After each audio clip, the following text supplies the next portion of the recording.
शुरुआत में हम 3 दोस्तों को देखते हैं जो स्कूल के स्टूडेंट्स थे, जिनमें एक का नाम सोए था। ये तीनों एक चर्च में आकर हाथ में मोमबत्तियां लेकर एक साथ वादा करते हैं कि आज रात अपनी जान लेकर हम मरने वाली हैं। फिर ये कागज पर अपनी जान लेने का आखिरी नोट लिखती है और उस पर अपना अपना खून भी डालती है और मजीद उस पर हाथ रख के कसम खाती है। अभी वो ये कर ही रही थी कि तभी चर्च का दरवाजा कोई खटखटाता है, जिस वजह से तीनों काफी घबरा जाती है। इसी दौरान हम दूसरी तरफ स्कूल के बाहर एक लड़की को देखते हैं जो अपनी बहन यूंजू के आने का इंतजार कर रही थी, लेकिन तभी छत से कूदकर उसकी बहन यूंजू अपनी जान ले लेती है, जिस वजह से उसकी बहन काफी डर भी गई थी, साथ ही उसे काफी दुख भी होता है। वो जोर जोर से चिल्लाने लगती है। अगले दिन हम उनके पर हमला करके उसका मुंह पकड़ लेती है, दम घोटकर जान से मारने की कोशिश करने लगती है। असल में यूंजू की आत्मा ऐसा इसलिए कर रही थी क्योंकि ये बदतमीज लड़की बार बार सोए को परेशान कर रही थी, ताकि वो इसकी बातों से तंग आकर टेंशन लेकर अपनी जान ले ले। कुछ देर के बाद सोए जब क्लास में वापस आई तो वो लड़की वहाँ से गायब थी, जो देखकर उसे काफी हैरानी हुई। फिर अब स्कूल में ये अफवाह फैल गई थी कि यूंजू ने इसलिए अपनी जान ली क्योंकि सोए उसको छोड़कर अपने दोनों दोस्तों के साथ वक्त गुजारने लगी थी। अकेली थी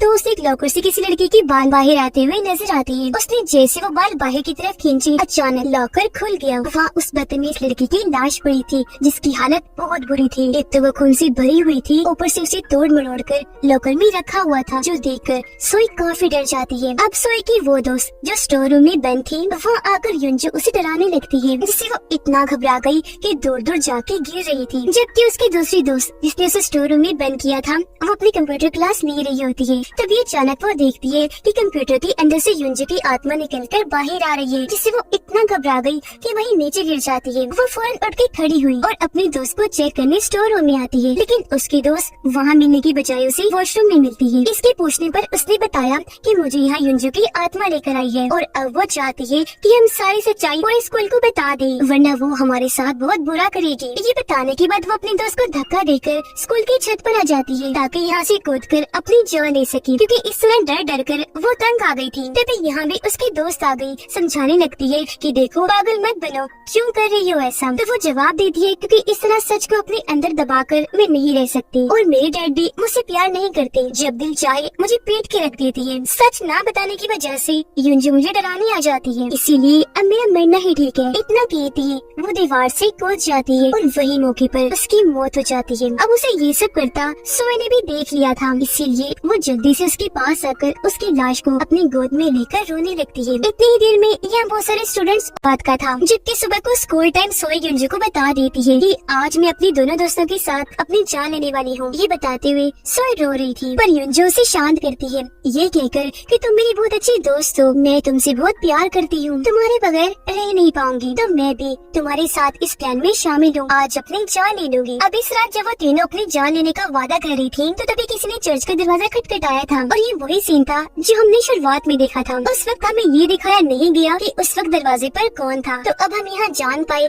कि उस वक्त वहाँ यूंजू आई थी। सबसे आखिर में वो इसलिए आई थी क्योंकि आने में उसे देर हो गई थी। वो भी आकर अपना खून उस कागज पर डालती है और अब ये चारों एक साथ मरने का फैसला करती है। हालांकि यहाँ सोई यूंजू को ऐसा करने से मना भी करती है, लेकिन उसका कहना था कि मैं जीते जी भी और मरने के बाद भी हमेशा तुम्हारे साथ रहना चाहती हूँ, तो उसकी बात वो नहीं मानती। इसके बाद वो चारों लड़कियाँ छत पर एक दूसरे का हाथ पकड़ के खड़ी हो जाती हैं, ताकि कूदकर अपनी जान ले सके। लेकिन तभी यहाँ सोई की एक दोस्त बेईमानी कर देती है, वो यूंजू का हाथ छोड़ देती है, जिससे यूंजू नीचे गिरने लगती है। जब तक सोई इस बात को नोटिस करती है, काफी देर हो चुकी थी। हालांकि उसे बचाने के लिए सोई यूंजू का हाथ भी पकड़ती है, लेकिन तब तक वो नीचे कूदकर मारी जाती है। ये देखकर हमें पता चला कि सोई की दोनों दोस्तें चाहती थी कि यूंजू और सोई दोनों एक साथ मर जाएं और वो दोनों बच जाएं, पर यहाँ मरी तो सिर्फ यूंजू। प्रेजेंट टाइम में हम यूंजू की आत्मा और सोई को छत पर खड़ा हुआ देखते हैं। यह दोनों एक दूसरे को प्यार करती है। यह सोई जज्बाती होकर यूंजू से माफी मांगती है, तो वो सोई के गले से लग जाती है। अब सोई देखती है कि ये मुझसे इतना प्यार करती है, इसीलिए उसने फैसला किया कि मैं भी कूदकर अपनी जान ले लूंगी, फिर हमेशा यूंजू के साथ रहूंगी, जैसा हमने वादा किया था। और अब वो उसका हाथ पकड़कर छत की दीवार पर खड़ी हो जाती है। जैसे कूदने लगी, यूंजू की बहन आकर सोई का हाथ पकड़कर उसे बचा लेती है। तब यहाँ अपनी बहन को देखकर यूंजू सोई से कहती है कि तुम मरने की बजाय मेरे साथ जाने की बजाय जिंदा रहो और मेरे बाद अब मेरी बहन की बड़ी बहन बनकर उसका ख्याल रखो। जिस पर सोई उससे वादा करती है कि तुम परेशान ना हो, मैं ऐसे ही करूँगी, तुम्हें या इसे कभी भी कोई शिकायत नहीं होगी। ये सुनकर यूंजू की आत्मा